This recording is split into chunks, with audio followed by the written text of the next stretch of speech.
Bueno, un relatorio que me fai especial ilusión, non sei se Xavier volve a entrar, porque, bueno, como dixen antes, Beatriz Herbella Nogueira, que é a nosa próxima relatora, a primeira do lobby Ourensán, que estamos aquí, porque non está Juan Taboada, por aí, porque está posta Susana, pero que Juan, a muller del, traballa en Ourense tamén. O sea, que estamos aquí dominados, non? O sea, ainda que a voceira, a portavoz da Agencia Estatal de Meteorología, pois é daqui. Constame que, bueno, fixo un esforzo, e agradezoche moitísimo, Beatriz, que estés aquí, non? Beatriz é alguén a quen eu admiro moitísimo, ela sabe perfectamente, son moi fan dela por múltiples razóns. Ela é licenciada en Física e fixo a especialidade de Física Teórica. Sí. Física teórica, que é unha física moi complicada, onde vai a xente, tamén vai a xente moi talentosa, pero ela ten unha mente moi ampla, e isto demostrounos xa no primeiro salto que deu, porque ao acabar a carreira entrou con un grupo de física no lineal, que hai na Facultade de Física, está aquí tamén Juan Taboada, e foron o embrión fundador do que hoxe é Meteo Galicia, o Servizo Meteorolóxico Galego, non? Son físicos do aire, son físicos que estudan como é a dinámica dese aire. Aí estivo bastante tempo e deu un salto que tamén é natural, pero un salto tamén importante, porque sabemos, pasou da física teórica, física no lineal, están aí fundando o que é o Servizo Meteorolóxico Galego, un servizo ademais que ten ese habitual de ser un servizo moi científico, por lo menos na súa xénese, e deu un paso á presentación do tempo na TVG, que seguramente alguna xente que está aquí se lembra perfectamente dela, e nesa reinvención constante acabou fundando unha empresa privada na que daba informes xa profesionais, un salto tamén notable, como vedes, esta muller é todo cambios deste esquema, incluso tiña unha sección que creo que era para aconsellar a roupa que levar. Era unha app gratuita. O sea, ela é pija en xeral, o sea, para sentarse un toque pijo, así fashion. Non era fashion, era moi fashion. ante todo comodidade. Pero bueno, e último salto, bueno, un dos últimos saltos, acabou en AEMET, na Agencia Estatal de Meteorología, onde é funcionaria, e actualmente exerce a portavocía, pero aquí ademais é o nodo, o punto de nodo que hai entre a Agencia Estatal de Meteorología e a Organización Meteorológica Mundial nos temas relacionados cos servizos de saúde. Porque, como saberedes, cando hai unha vaga de calor moi intensa, morre xente. E o cambio climático ten moitas facturas, pero unha delas tamén é a factura na saúde. De feito, tamén estivo no grupo que estudou cuestións relativas a COVID, eso acordo meu perfectamente, non? Ela, aparte de todo o que está facendo, tamén é investigadora en activo. Segue sendo investigadora en activa. Pero non só iso, sino que ademais, unha das últimas cousas que está sacando é ten un podcast en AEMET chamado Meteoverso, no que, bueno, como ten aí moita xente a man na axencia, pois o que fai é chegar a meteoroloxía ao público, e tamén pois está aí potenciando o cómic que teñen que é o Gato Meteoro, que podedes ver a través das redes sociais. É dicir, un perfil tan renacentista nestas cuestións da atmosfera do aire que, claro, como non vai estar aquí, Beatriz, aparte do cargo que ocupas, non? Pois vai ser moi enriquecedor oírte, bueno, pois eu xa te teño levado a outros foros, é un placer verte de novo, porque facía anos que non te vía. Sí, bueno, moitísimas grazas, Jorge. Jolines. Así calquera comeza, non? Bueno, pois, entón temos diante a presentación e o título desta charla que se vai chamar Cambio climático real e percibido en España, que agardar do futuro.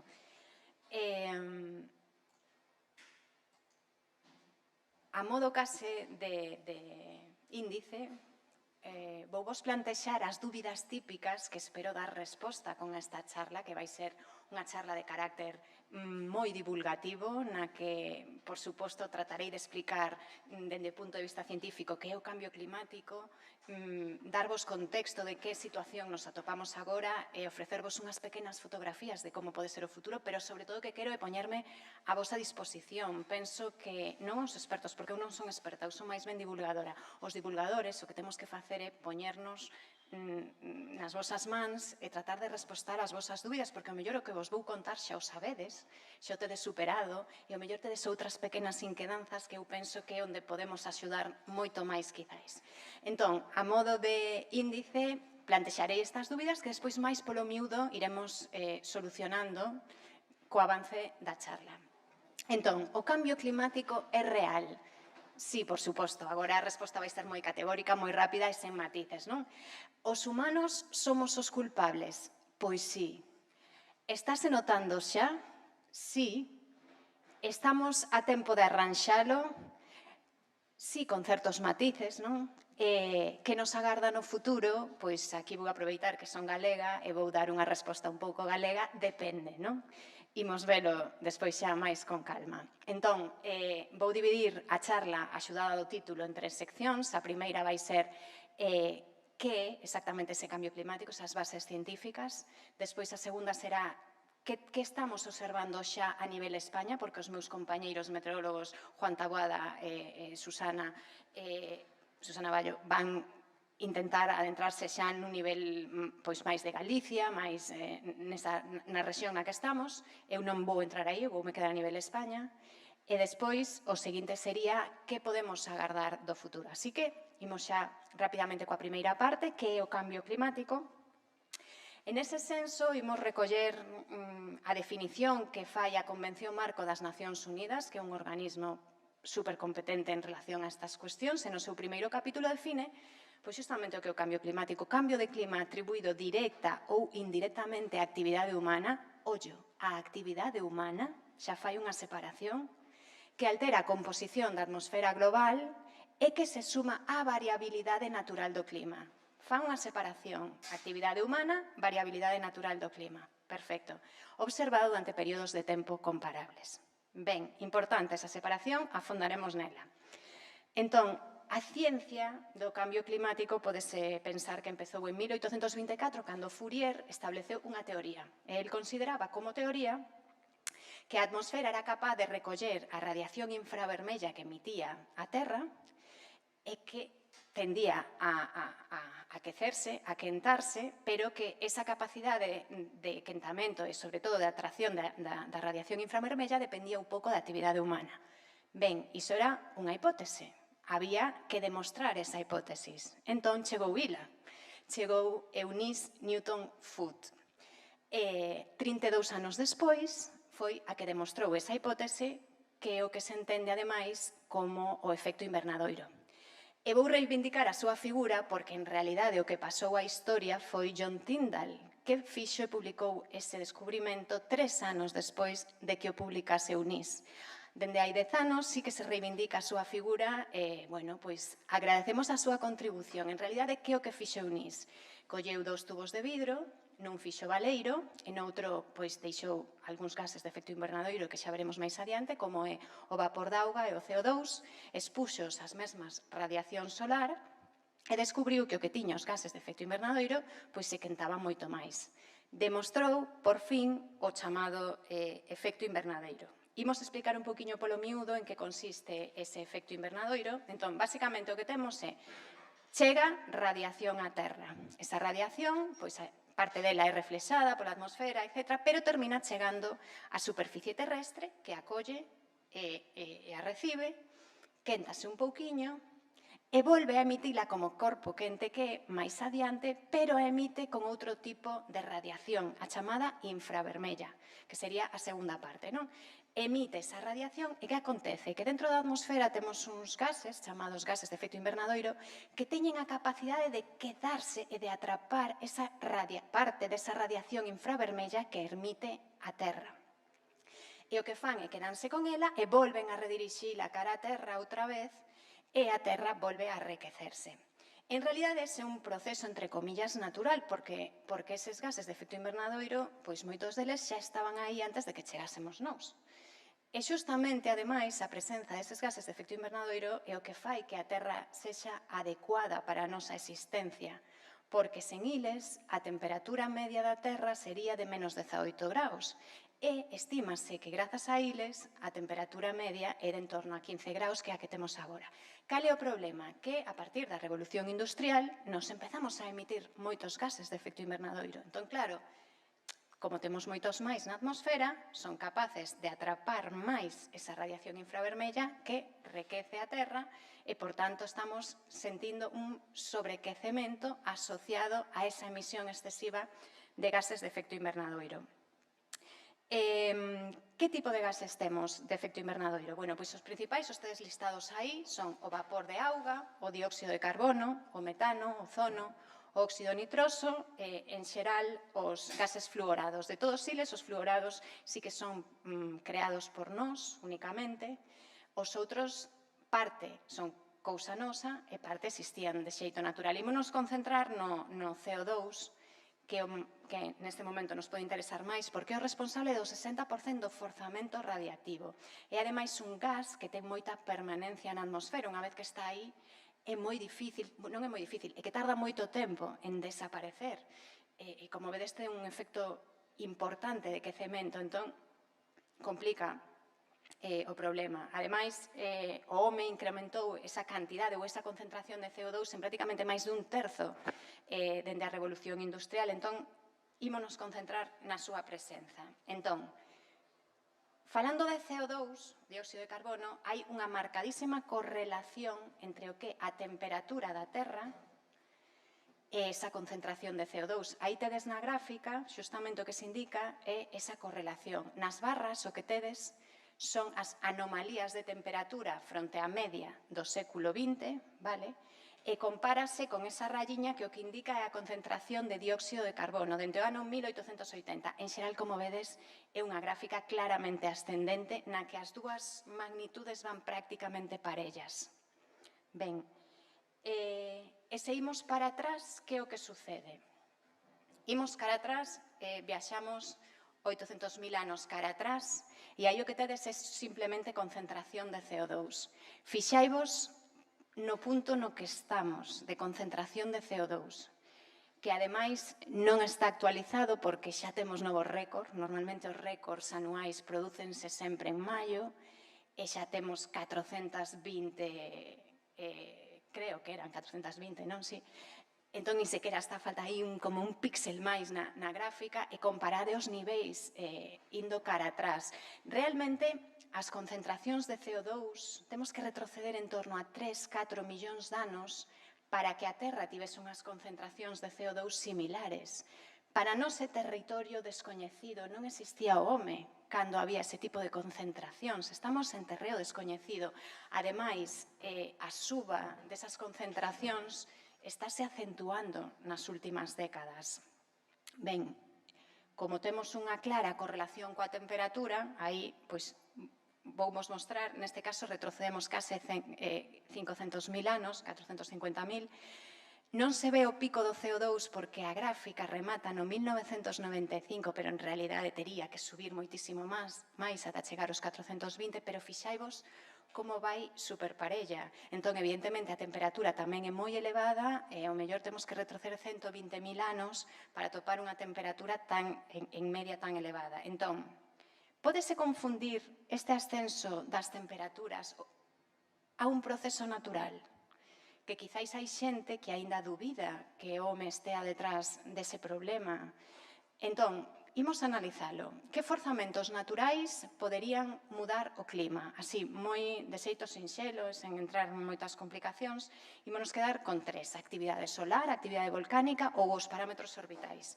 A actividade solar, o que temos é que o Sol ten un ciclo de actividade con máximos de actividade cada 11 anos. Pero, en realidade, e as manchas solares que ás veces falan nos telediarios, correspóndense a máis manchas, máis picos de actividade, que normalmente en media 11 anos. Ben, pero eso, en realidad, supón tan só un 0,1% da irradiación solar. O que sí que temos que ter en conta que a nosa estrela vai mudando e cada 1.000 millóns de anos aumenta a súa luminosidade nun 10%. En relación á actividade volcánica, ben, pois cando hai moita actividade volcánica ou cando simplemente hai actividade volcánica, expulsanse polutantes que, por unha banda, poden impedir o paso da radiación solar e, ao mesmo tempo, tamén poden ser gases de efecto invernadoiro, tipo CO2, etc., que teñen a capacidade de enriquecer e de quedarse con esa radiación infravermella e quentar a Terra. Polo tanto, modifícase a configuración da atmosfera e si poden mudar naturalmente a temperatura da Terra. E, por último, temos os parámetros orbitais, que podemos dividir en tres. A variación da oblicuidade, que sabedes que a Terra ten o seu eixo inclinado respecto do plano no que orbita, e esa inclinación oscila entre 22 grados e 24,5. Digamos que o período que corresponde a esa oscilación é de 41.000 anos. A variación da excentricidade, que sabedes que a Terra orbita arredor do Sol, non é unha circunferencia, un círculo, senón que é máis ben unha elipse, entón vai como axustando e hai momentos en que parece prácticamente unha órbita circular e hai outros en que parece un poquinho máis unha elipse. E digamos que esa modificación entre os extremos de considerarse unha elipse ou considerarse un círculo é de 413.000 anos. E despois o último factor sería a variación da precesión equinoccial, que é un nome moi intenso. En realidade, pensar os movimentos que fan as peonzas, que son así, non? Pois é como se o eixo da Terra fixese ese movimento de peonza e o seu período é de 26.000 anos. Entón, esos serían os nosos forzamentos naturais que poderían modificar a temperatura da Terra. Que pasa? Pode que algo desto nos estivera afectando e fose o culpable dese quecemento da Terra? Imos comprobalo. Imos facelo coa axuda de simulacións. Na gráfica, se mirades a liña negra, iso é o que ten acontecido coa temperatura da Terra dende 1880. O que se fixo con simulacións é tratar de separar o que son factores humanos de factores naturais e facer simulacións só cos factores naturais para ver que temperatura se obtiña, só cos factores humanos e a ver que temperatura se obtiña, e o ideal é tratar de conseguir obter esa figura negra, esa liña negra. Entón, fixaivos na liña azul. A liña azul é as simulacións considerando só os factores naturais, que son o volcánico, o solar e o orbital. Non se parece moito a liña negra. Non chega, non é forzamento suficiente para xustificar o que ten acontecido. Se collemos a liña vermella, sería o da actividade humana, parécese máis a liña negra, pero tampouco é suficiente. En realidade, a laranxa é a que máis se adapta á realidade e a laranxa é a suma dos procesos naturais e dos procesos humanos. Aquí xa o podedes ver un poquinho máis polo miúdo na gráfica de arriba. A negra é o que queremos reproducir porque foi observado e debaixo tedes a simulación dos procesos naturais. O volcánico parece que é o que máis afecta, temos a solar e tamén a orbital.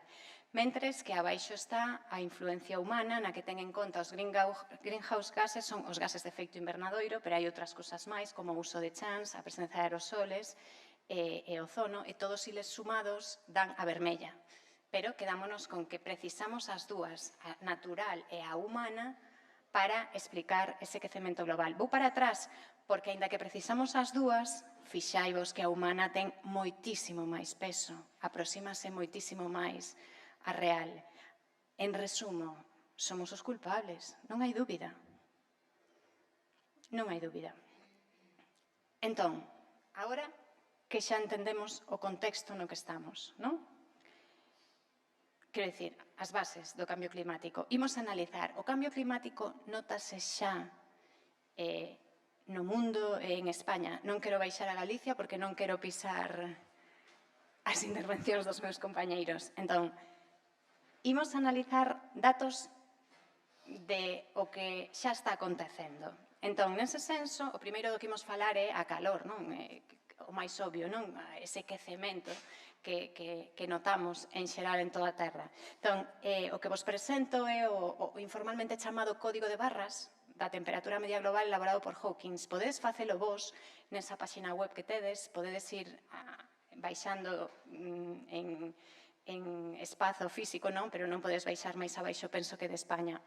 Entón, nese senso, o que se representa é a temperatura media anual de todo o proceso e as barriñas o que indican son as anomalías en relación a esa temperatura media, dende o ano 1850 e 2021. En cores azuis serían os anos que estarían por baixo desa temperatura media e os vermellos por riba.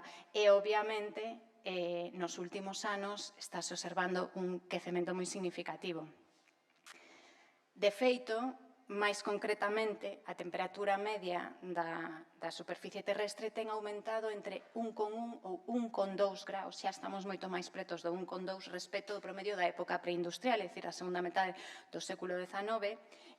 O quecemento ten sido moito máis significativo nas últimas décadas e fixeivos porque estamos a prácticamente 0,3, 0,4, pero bueno, 0,3 en realidade, dos compromisos que nos din que non podemos superar ese 1,5. Estamos moi axustados. Temos unha pequena marxe de actuación, como vedes, porque imos un pouco xustos. Repetimos esa gráfica, pero agora para o ámbito europeo, de novo as cores azuis indicarían anomalía por baixo da media de todo ese período, que comeza no 1901 e, por suposto, comparativamente os últimos anos, sobre todo a última década, notase claramente ese quecemento.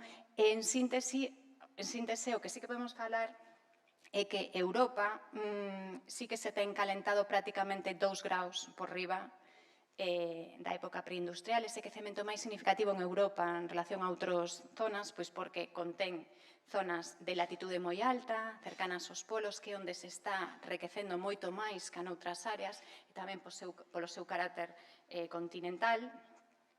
Ese xa nos quedamos en España, non vou baixar máis. Aí tedes o código de barras, que, por certo, foi unha iniciativa moi implementada a todos os niveis, a nivel diseño, empezaron a haber camisetas en todas partes, ese tipo de representación, porque parecía, dende o punto de vista dos grafistas ou da xente que estuda como representar gráficamente as imaxes, parecía unha forma xeitada de entender un pouco ese quecemento, non? E, por suposto, en España tamén, sobre todo a partir dos anos 80, pero especialmente na última década, temos, evidentemente, ese requecemento, esa suba excesiva. Nese sentido, o que podemos decir é que a temperatura media en España ten aumentado en torno a 1,7 graus, tamén respecto da época preindustrial. 7 dos 10 anos máis cálidos dende que registramos datos teñen acontecido na última década. Se falamos a nivel global, sí que podemos dicir que os 7 últimos anos teñen sido os máis cálidos. Quero dicir, os datos falan por si só, non? Xa sei que dixen que non ia baixar a nivel Galicia, pero, obviamente, a suba, estamos falando de temperatura media, notase nas máximas e nas mínimas. Se falades con calquera viticultor, eu xa o fixen hai 10 anos, e a conclusión que chegou, xa se chegou hai 10 anos, imagináivos agora, o que me comentaban é que eles antes tiñan o problema das xeadas nas vides, e agora xa non teñen eses problemas. Os problemas que teñen probablemente máis orientado a Sarabia, a finais de primavera, incluso principios de verán, que lles estropea o viñedo, mudaron totalmente os problemas. Por poñer un caso típico, creo que é moi interesante ás veces falar en impactos, eu voume concentrar só nas variables meteorolóxicas, pero os impactos son super simples e super aplicables, non? Nese caso, pois o dos viticultores é moi obvio. Ben, pois avanzamos un poquinho máis. En que estación se nota máis a suba térmica? En España estou falando. Pois aí vedes as gráficas, en realidade notas en todas, pero sobre todo máis na primavera e especialmente no verán, claramente no verán, non? Entón, en realidade estáse ampliando o verán en España, entendido o verán como época de moita calor, de temperaturas por riba das medias do ano. Entón, nese senso, baseado nun estudio que se fixo en AEMET, na Ciencia Estatal de Meteoroloxía, sí que hai un número de alargamentos que en media é de 9 días por década e que eso significaría que a día doxe o verán é entre 5 e 6 semanas máis longo en duración respecto do que acontecía nos anos 80. E un pequeno apunte mínimo outra vez de Galicia, cando se fixo ese estudio para mí foi interesante porque normalmente parecía que en boa parte do territorio que pasaba é que se adiantaba, que se metía un poquinho máis en xuño e en maio, excepto en Galicia. En Galicia hai como unha certa tendencia ao retraso, que quizáis explique esa percepción que o mellor tedes de que os setembros están vindo pois un poquinho máis secos, un poquinho máis calorosos do habitual. É unha información que pode ser interesante de cara a coller vacacións por buscarlle o lado positivo, pero sí que hai investigación científica que corrobora un pouco esa percepción que temos os galegos de que os setembros xa non son o que eran, non? Ben, entón, avanzamos. Se falamos agora de noites tórridas definidas como aquelas nas que a temperatura nocturna mantense por riba dos 25 graus, pois o que temos é que dende o ano 1984 teñense multiplicado por 10 nas 10 capitais máis poboadas de España, e iso significa unha afectación de prácticamente 9 millóns de persoas. É importante, non? Evidentemente, iso ten un efecto a nivel confort, a nivel estrés, os nosos mecanismos de termorregulación, como pode ser a sudor, non? Cando ti estás acostado, a metade do teu corpo deixa de funcionar porque está pegado ao colchón, por tanto non estás en contacto co aire, que é o que fai que evapores esa suor e o teu corpo pois en realidade se ve enfriado porque ten que romper un pouco eses enlaces de líquido a vapor e ten que coller esa enerxía para romper eses enlaces que acolle do corpo e por iso te arrefrías. Entón, claro, se estás tumbado na cama, pois non podes, tes a metade do teu mecanismo de termorregulación parado. Entón, iso contribúe efectivamente á túa sensación de confort e incluso pode dar paso a patoloxías.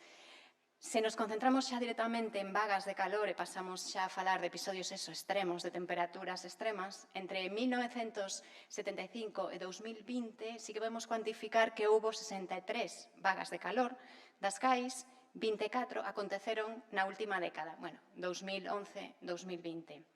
Quero dicir, con isto, que o número de olas de vagas de calor duplicouse, pero que, ademais, o número de días que podemos considerar que se manteñen en condicións de ola de calor, se vos fixades que o que aparece na gráfica, pasou nas 3 anteriores décadas, era de 6 días, e subiu ata 14 días.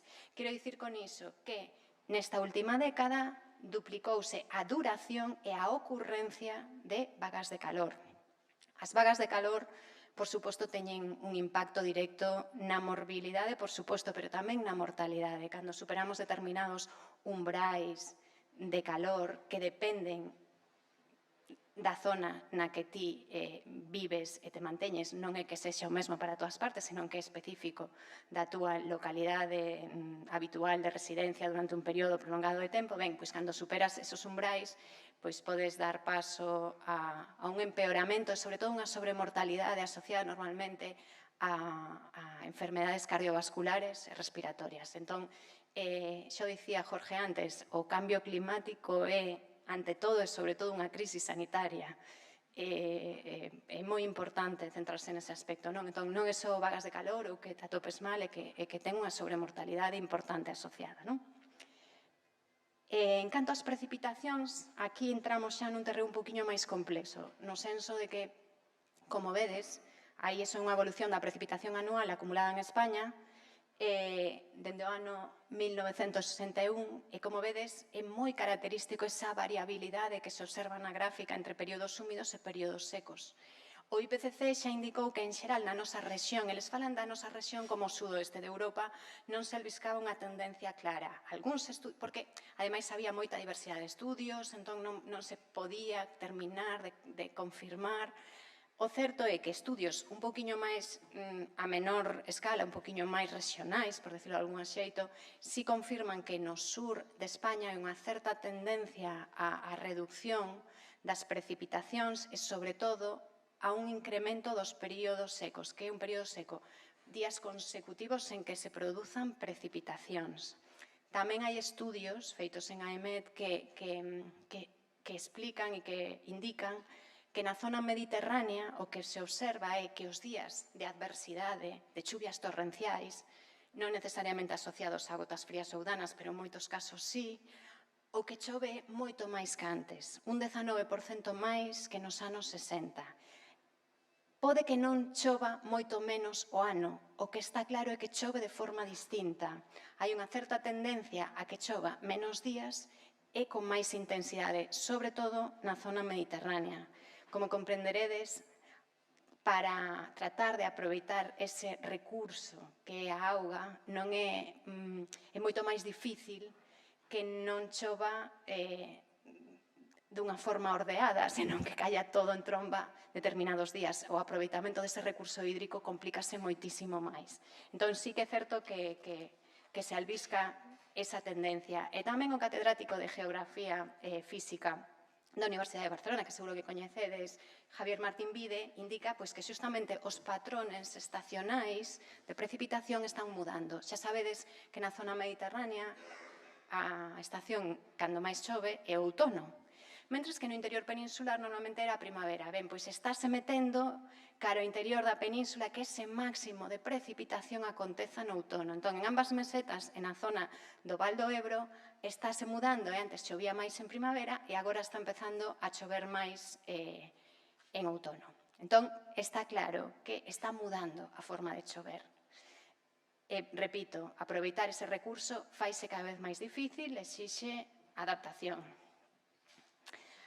En resumo, xa temos un pouco caracterizada a temperatura, temos caracterizada un poquinho a precipitación, así que podemos falar xa de clima, así en termos xerais, e aí tedes unha evolución da clasificación climática de Köppen. Köppen é como a clasificación de cabeceira dos meteorólogos, etc. Entón, eu o que quero que vos fixedes é, está posta en 3 períodos de referencia. O primeiro empeza en 1961 e abarca ata 1990, e o último, 1981-2010. E esas cores amarelas o que indican son climas semiáridos. Están incluídas neses círculos vermellos para favorecer a súa visualización. En un simple golpe de vista xa vedes que máis próximos a nosa situación actual teñen aumentado esas zonas de clima semiárido. Estímase que nese período o aumento é do 6%. É moito. E, sobre todo, esas zonas de afectación son o Val do Ebro e o sureste peninsular. Non podo evitar falar un pouquiño de Galicia mínimo, que se vos fixades, e que non quero pisar os meus compañeros, pero que me resulta inevitable. Estamos en verde, que eso sería o típico clima atlántico de toda a vida, ollo, pero con estación seca no verán, e ese azul que se está metendo cada vez máis, o que indica é estación húmida no verán, que empeza a chover no verán. Aí o deixo. Está ben, está mal, está ben, bueno, está aí. Entón, claro, rematamos xa na caracterización falando do mar. Podemos falar do seu pH, da súa temperatura, da súa altitude. A ver, o océano absorbe 1/4 do CO2 que é expulsado á atmosfera, pero non lle sae gratis. Por unha serie de procesos termina absorbendo, pero a factura é que aumenta a súa acidez, aumenta o seu pH e iso evidentemente ten repercusións na flora e na fauna que alberga no seu interior. Por lo tanto, está aumentando esa acidez. En canto á temperatura, por suposto, os océanos absorben prácticamente o 90% do exceso de calor que estamos xerando como consecuencia do cambio climático, e aínda que tardan en quecerse, xa o están facendo. Tamén vos digo que vai ser difícil paralos porque unha vez que empeza e sigue, ten unha certa inercia, non? Entón, sí que se está tamén quecendo, arrequecendo, non? As augas marítimas circundantes de España, dende o ano 1950, teñen incrementado a súa temperatura superficial en torno a 0,5 graus, que é moito. E despois, por suposto, un océano máis cálido ocupa máis espacio. Unido de xeo, que temos un aumento do nivel de mar. Tedes na gráfica o aumento, o nivel medio de incremento desa altura do nivel de mar é de 3,2 milímetros por ano, pero xa vedes eses 4,5 milímetros por ano que está acelerando nos últimos anos, non? E podemos falar dunha suba en media de 9 centímetros nas últimas 3 décadas. Claro, aumento, non? Ben, entón, agora que xa temos caracterizada a situación na que estamos, que é incontestable que somos culpables, que é incontestable que xa se están notando os efectos, que podemos esperar, agardar do futuro? A ver, nós os meteorólogos, a verdade é que temos unha ferramenta para saber un pouco que pode pasar no futuro, que son os modelos climáticos, modelos meteorolóxicos e modelos climáticos neste caso, non? Entón, con iles, o que facemos son simulacións que nos van a permitir saber que pode pasar no futuro. O que pasa que hai que darlle a máxima información posible aos modelos, e cando imos cara ao futuro, digamos que a máxima fonte de incerteza é saber cantos gases de efecto invernadoiro imos ter no futuro. Esa sería como a nosa máxima complicación de cara a predecir o futuro. Entón, o que se fai é agrupar e dar varios posibles horizontes de emisión, quero dicir, ou sendas de emisión, non? Entón, eu vou falar de dúas, que son as que están marcadas aí, e agora imos velas, que sería asumir un escenario intermedio no que en realidade os gases de efecto invernadoiro van sendo reducindo progresivamente e xa chegarían a estabilizarse en 2050. Sería un escenario similar á senda que levamos agora, sendo realistas, e un escenario o máis pesimista posible, que é o que se denomina RCP 8.5, ou outro intermedio é o RCP 4.5, ese escenario máis pesimista sería business as usual, que é seguir sen mitigación, emitindo, sen problemas, veña e dalle, non? Entón, o primeiro que hai que analizar cando traballas cunha ferramenta é que a ferramenta funciona. Entón, como se fai normalmente cos modelos? Pois colles o teu modelo e tiras para atrás, cara ao pasado, para ver se reproduciu ben o que xa pasou, porque se non o fai, malo, non? Entón, aí tedes en azul o acontecido e en negro a predición do modelo cara atrás, non? E, como vedes, clava bastante a situación real. Os modelos ata o de agora teñen reproducido bastante ben o acontecido, polo tanto, incrementa a nosa confianza neles. Se o fixeron ben cara atrás, a non facer ben cara adiante, entendendo esas salvedades que temos de se nós estamos marcando ben esas sendas de emisións que, por certo, dependen de moitísimos factores sociais, políticos, económicos, enerxéticos, etc. Entón, se mirades a gráfica, o que podedes ver é que na liña laranxa é esa proxección de canto subiría a temperatura respecto ao período de 1971-2000 nese escenario intermedio, no que prácticamente estamos movéndonos agora. E fixaivos que a suba é de prácticamente 2 graus a finais de século respecto dese período medio, pero se falamos de niveis preindustriais estaríamos en 2,6 graus por riba dos niveis preindustriais. Se nos vamos ao caso máis extremo, que sería esa gráfica de cor ocre ou prácticamente vermella, ou non sei como a vedes, marrón escura, estaríamos en torno a 5 graus por riba dese período, e 5,6 respecto da era preindustrial. Son cantidades elevadísimas. Unha cousa importante que quero marcar, se vos fixades, ata o 2050 non hai grandes cambios entre as dúas sendas. Eso ten unha explicación. A laranxa asume que ti vas recortando e despois en 2050 paras. Pero por que non se nota? E é un aspecto que é moi importante. Nós sempre imos traballar a futuro. Que é o que sucede? En realidade, nós, xa vos contei antes que o CO2, por exemplo, que é ese principal gas de efecto invernadoiro por o seu efecto importante, etc., é un gas que persiste moito na atmosfera. Entón, nós, en realidade, é como se a nosa atmosfera fora un cubo, ten un buratiño pequeno abaixo para desaloxar o CO2 que xa ten, pero en realidade o noso cubo xa o temos prácticamente cheo. Entón, todos os anos imos botando unha cullerada máis. Se deixamos de botar culleradas, está ben, pero ten que desaloxar todo o que xa hai, que é moito. Por iso, aínda que nós apliquemos políticas, sempre estarán ben, pero sobre todo é no medio plazo, porque para min o 2050 é un medio plazo, é cando empezaríamos a ver que fixemos ben os deberes, non? Espero que eso estea un poquinho claro. Ben. Entón, imos analizar un pouquiño, moi por riba, non vos quero agobiar moito, que posible fotografía nos podemos atopar de cara ao futuro. Imos falar no estritamente meteorolóxico, e neste caso imos falar, por exemplo, do aumento no número de días, respecto dos que xa hai, Isto é un máis, non? Nos que a temperatura máxima supera os 40 grados. Nese escenario intermedio, no que polo de agora estamos nos movendo bastante aí, no 2050 teríamos en toda España, sería algo en media en España, 7 días máis de días o ano con temperatura por riba dos 40 e no 2100 teríamos 11 días. E no escenario máis pesimista teríamos 10 días e 25 días. Estamos falando en media. No sureste peninsular, por suposto, serían moitos máis. Isto ten unha clara afectación en salud, en mortalidade. Está claro que que nos ímonos adaptando, os umbrais de agora non serven para dentro de 5 anos porque a xente ao mesmo tempo vai se adaptando, pero un dos grandes problemas do cambio climático non só é o cambio en sí, senón o ritmo do cambio. Exixe que nós sexamos moi ágiles, porque unha das cousas máis importantes dil non é só os forzamentos que está xerando e os cambios que está xerando, sobre todo é o seu ritmo de actuación. Entón, toda esta información que vos estou poñendo é pública. Tedes aí a fonte, o Atlas Climático de Panel Intergubernamental de Cambio Climático, indica por rexións, entendindo por rexións o sudoeste de Europa, quero dicir, aquí estaríamos falando de España en media, incluso algo máis.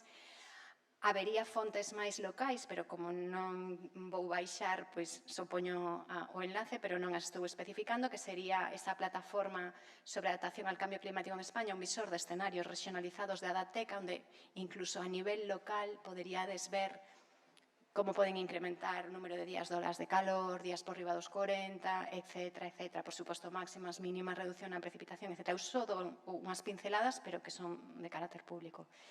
En relación á reducción na cantidade total anual de precipitación, un 10% menos no 2100, no escenario intermedio, e un 200% no 2100 en media. O problema é, isto é só cantidade, pero xa sabemos que hai unha certa tendencia que irá máis a que os fenómenos extremos sexan máis frecuentes, máis intensos e, por tanto, esa cantidade de auga se concentre en menos días e, por tanto, sacarlle rendemento vai ser moito máis complexo. E tamén un aumento dos períodos secos, entendendo os períodos secos como días consecutivos en chuvia. 10 días no 2100 no escenario intermedio, quero dicir, pois se agora pasan 3 días en chover, pois metedeslle 13, porque serían máis 10. E no escenario pesimista, 20 días. Exixe actuación. Vou saltar estas dúas transparencias porque, en realidade, aquí vou improvisar, non estaba previsto, pero vendo un pouco como foi a cousa. A min como física e sobre todo como comunicadora do cambio climático pareceme complicado cando plantexo un problema non aportar unha solución. É algo de deformación profesional dos físicos e sobre todo tamén é un problema dende o punto de vista dos que comunicamos o cambio climático. Hai como unha asociación que nos reunimos todos os anos, unha vez, virtualmente, cando podemos, bueno, e sí que temos detectado cal é o problema principal cando comunicamos o cambio climático, que claro, nos quedámonos no que hai, que é moi pesimista, pero debería acompañarse sempre de posibles actuacións, respostas, que é o que se podería facer, etc. A ver, se hai algún psicólogo que non me mate, non? Pero hai unha cousa moi obvia que os animais, e nós temos todavía aínda a parte animal no noso cerebro reptiliano, cando están fronte a unha ameaza, hai como 3 respostas básicas, non? Que a de escapo correndo, a de pelexo ou a de que non se note, fágome o morto, que non me vexa. Entón, parece que cando comunicas o cambio climático e non aportas solucións, estáse fomentando un pouco a inacción, entendendo un pouco a de escaparme ou a de que non se note. Os típicos músicos que estiveron tocando ata que o Titanic afundiu. Entón, nese senso, como, bueno, pois María e Xavier xa aportaron informacións, pois eu xa non as incorporo, e moitas veces sí que trascende a miña tarefa, pero sí que me gusta aportar algo de solucións, porque penso que un problema, cando aporta solucións, o que fai é eliminar un pouco o problema e empoderar a xente e quitala dese estado de apatía ou de non podo asumir isto porque é demasiado. Entón, bueno, pois agradezo que a xornada estivese articulada aportando solucións, porque así non me teño que meter nun terreo que non é o meu pantanoso, é perfecto porque eles xa o fixeron perfectamente. Entón, remato. Por certo, sería interesante na mesa da tarde, o mellor falar dos problemas da comunicación do cambio climático, de como ás veces pode xerar o efecto contrario de desmobilizar a xente mobilizada co teu exceso de datos non excesivamente positivos, por dicilo dun xeito moi xentil, non? Entón, parte final, nada, que só poderemos dominar a natureza se a obedecemos, e creo que imos aprender as malas, como dicía Francis Bacon, e nada, graciñas, e sobre todo aquí estou para respostar o que faga falla.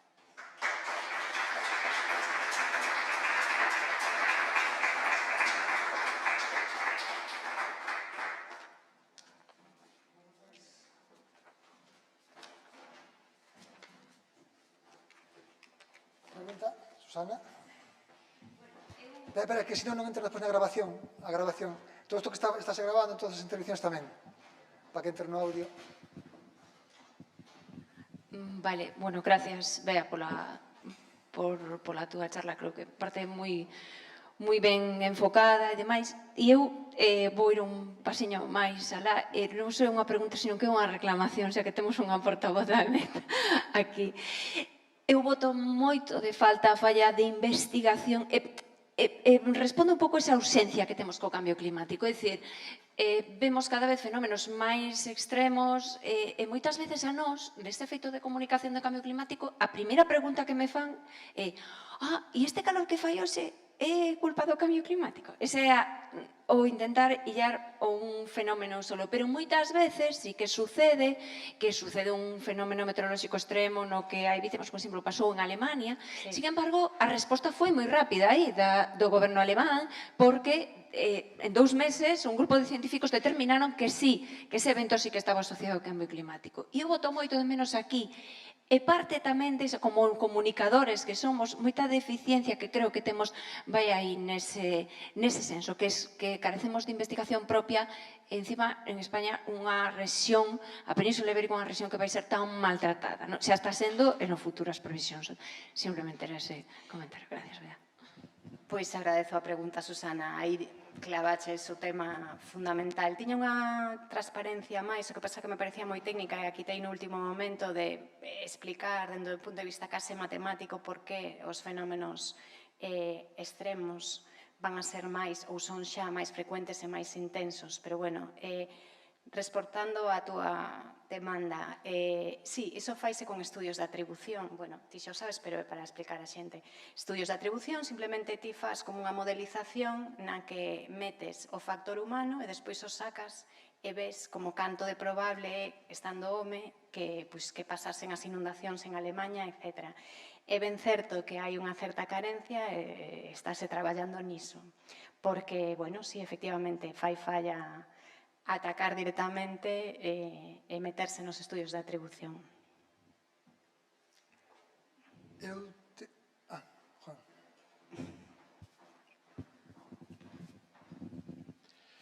Bueno, eu quería tamén felicitar a Bea por esta explicación magistral, porque a verdade é que os ponentes da tarde deixounos o balón aí botando e solamente temos que rematar.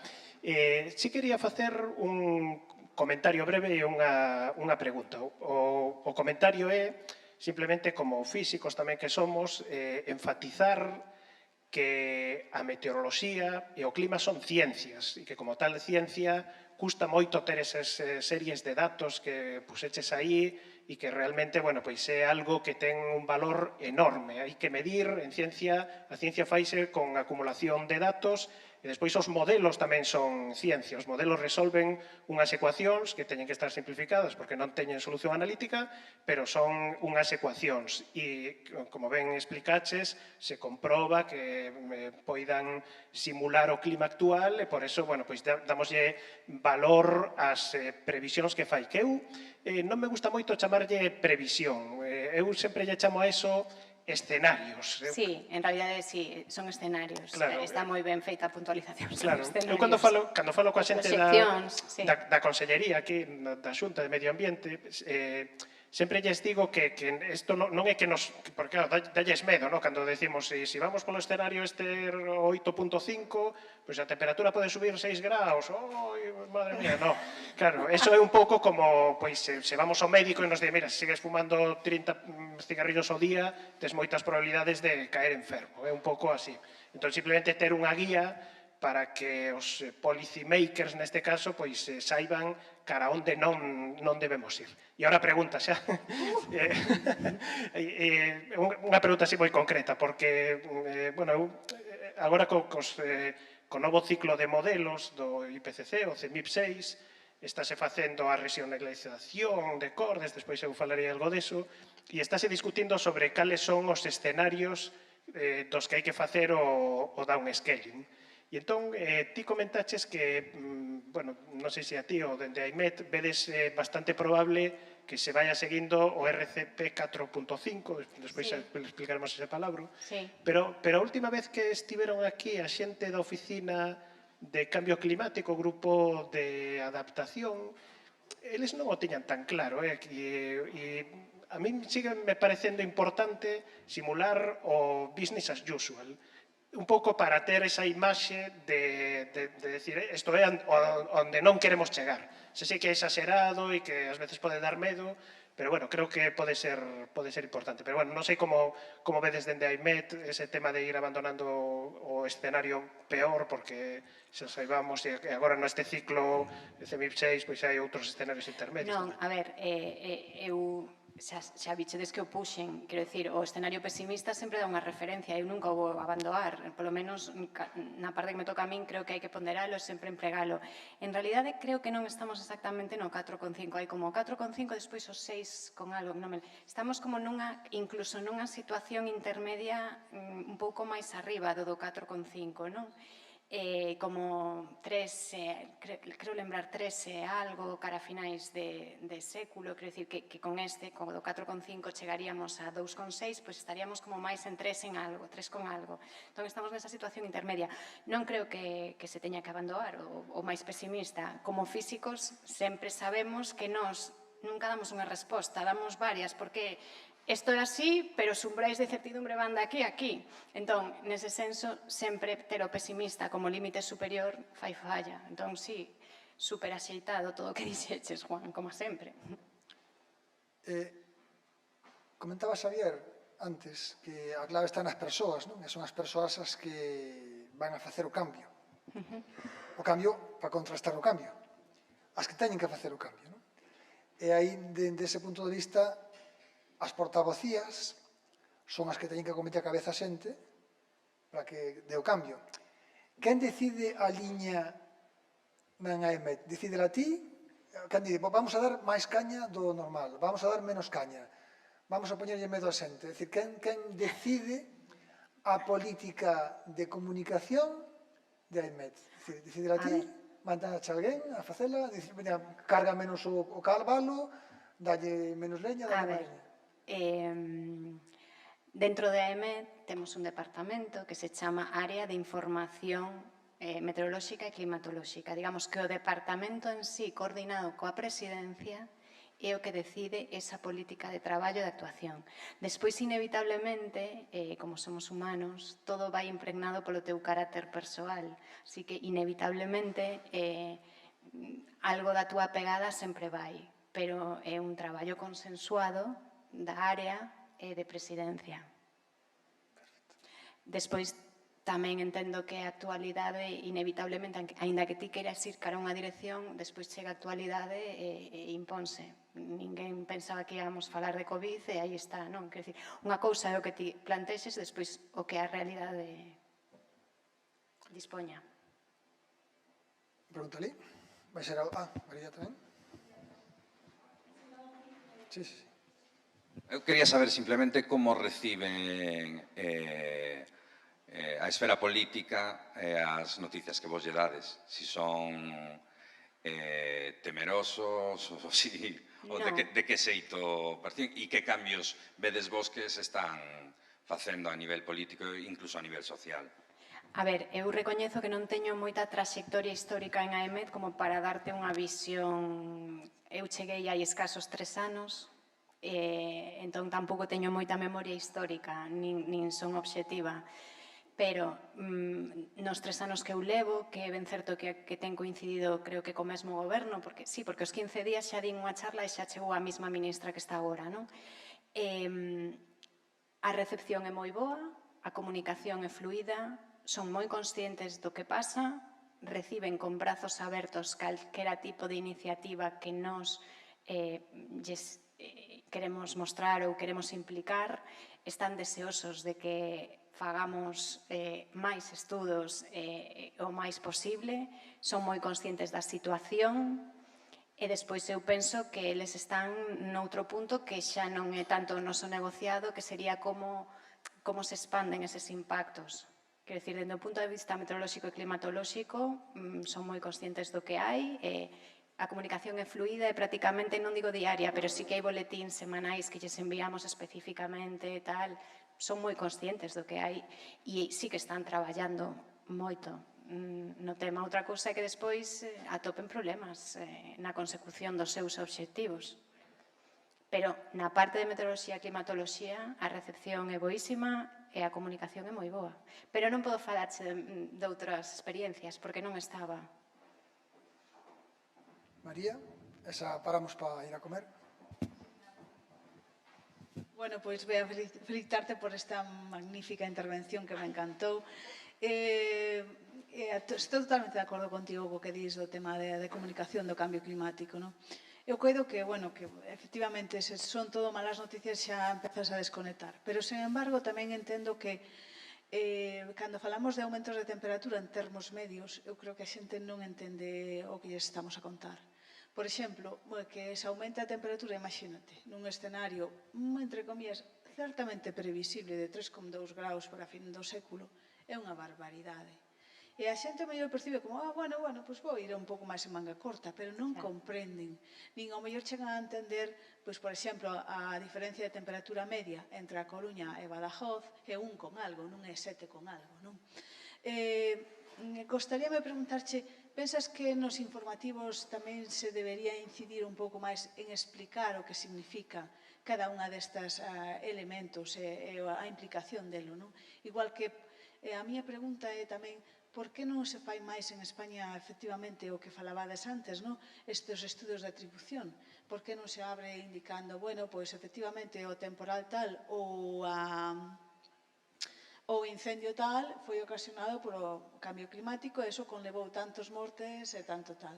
O comento porque coido que é fundamental a labor que estades a facer, non só a de investigación, a de análisis e pronóstico e predicción climática, senón tamén a de concienciación. E aí é onde vexo que o mellor sí que necesitamos de outro tipo de apoio, non? Para que isto fluya. Disculpa, pregunta, comentario, idea, suxestión, etc. Super perfecto a intervención, perfecto. Encántame. A ver, primeiro, eu son unha persoa super literal. Entón, cando me pediron esta charla, cando Jorge me pediu e cando a plantexei, entendín que tiña que ceñirme ao plano estritamente meteorolóxico. E aí aínda un poquinho máis de campo no que podería ter entrado que sería e que se vincularía aos impactos. Quero dicir, en que se traducen ás veces as cousas.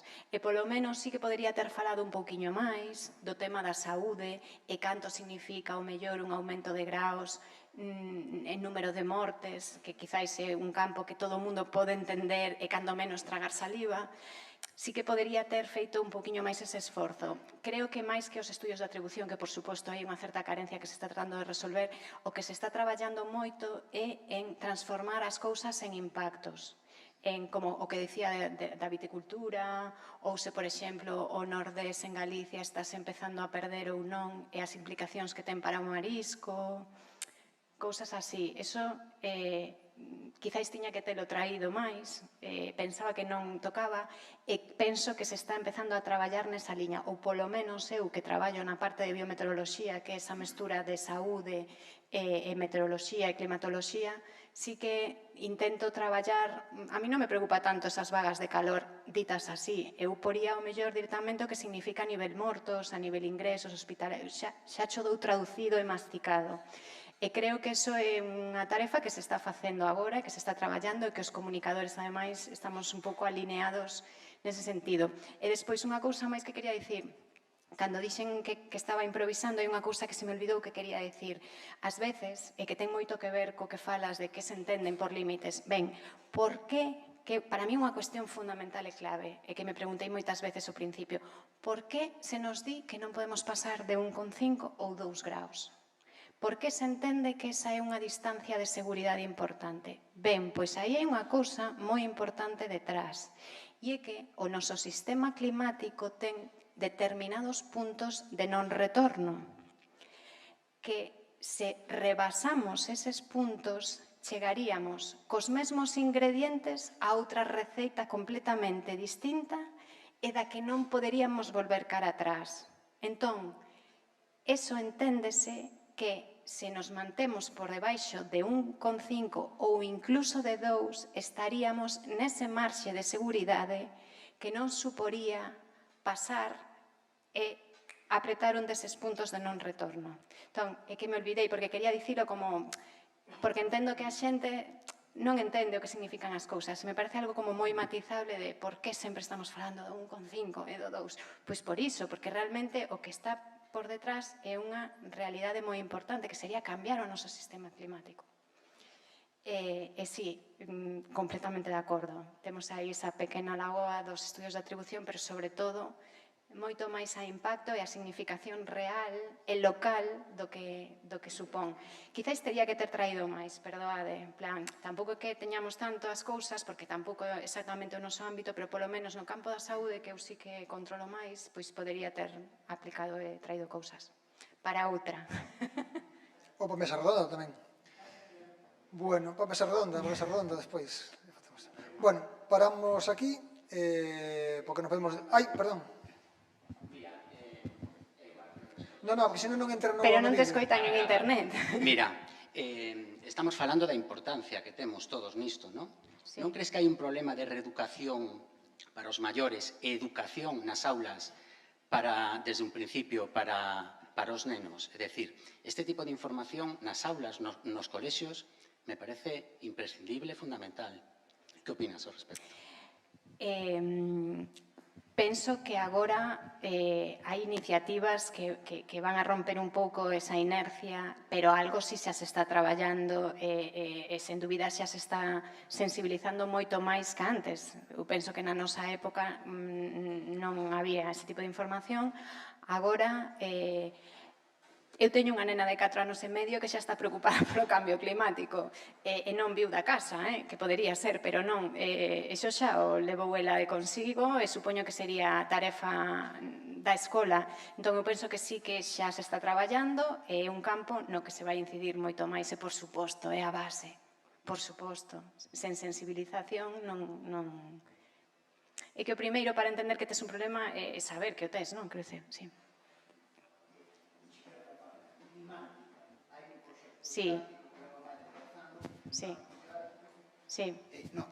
Decía que o proxecto didáctico Climántica, que leva máis de 10 anos funcionando, basicamente por iniciativa dun profesor de secundaria, Fran Sóñora, pois está facendo un traballo magnífico neste sentido en moitos centros, colaborando con centros educativos de Portugal, América Latina, etc. É dicir, temos xa un proxecto nese sentido. Sí, moi ben traído e, por suposto, tamén hai unidades didácticas do cambio climático adaptadas a todas as idades, porque ainda hai pouco estive mirando dende a página web de Miteco, dende a Axencia Estatal de Meteoroloxía tamén hai dosieres divulgativos e xogos para nenos xa de idade moi baixa en relación a iso. Hai un proxecto que se chama Medina, que é de divulgación meteorolóxica, sobre todo centrada, eu penso, a idade escolar, incluso xa non entramos no nivel instituto, e sí que hai moitas iniciativas, pero eu estaba pensando máis a nivel curricular que existira unha asignatura ou que fora unha idea transversal que entendo que en moitas colexios e aulas sí que xa o é, pero como tal que o mellor sí que tiña que existir unha certa asignatura sobre iso. Pero sí, perfecto, gracias polo aporte. Bueno, pois agora sí que poñemos... Vale, pero a última xa, Era simplemente si hai algún fenómeno de realimentación de aumento das temperaturas xa disparado e si hai algún que se pode disparar e que xa sea totalmente... Pois nese senso, eses 9 puntos de non retorno sí que son os que máis temos un pouco presentes, porque ademais en si mesmos moitas veces se retroalimentan, por dicirlo de algún xeito. O desxeo, evidentemente, pois que pasa? Que se desxeas, tes menos superficie blanca, entón, en vez de reflexar a radiación, entra máis e quece máis e desxea máis. É unha retroalimentación positiva. Tamén estamos moi pendentes do permafrost, que é como esos terreos xeados que hai pola zona, imagínate, de Siberia, de moitas máis zonas, que estánse empezando a desxear, botan metano que tiñan acumulados, e o metano ten moitísima capacidade de capturar esa radiación. Bueno, é moi potente como gas, entón imagínate, estamos reducindo, pero ao mesmo tempo é a propia natureza que está botando metano. Entón, sí, sobre todo eses 9 puntos de non retorno normalmente están asociados a procesos de retroalimentación en cascada que aí vas. Entón, sí, estamos sobre todo pendentes. Eu penso que sobre todo de xeo, o metano, e, bueno, quizás as corrientes marítimas están empezando como a despuntar, a ralentización da corrente marítima, do Atlántico, pero, bueno, eu estaría máis pendente do metano. Mais que nada, porque ademais o metano, mellor, pensando de forma un pouco disruptiva, podemos botarlle un ollo, porque estamos aí co CO2, e está moi ben estar co CO2, pero mellor o metano, que ten menos tempo de vida, pode darnos aí unha oportunidade, o mellor, de gañar tempo, non sei, a ver, hai que ser un pouco disruptivos. Pois agora sí, porque senón non nos dá tempo de volver, ir a casa a comer e tal, vale? Vémonos ás 4. Gracias.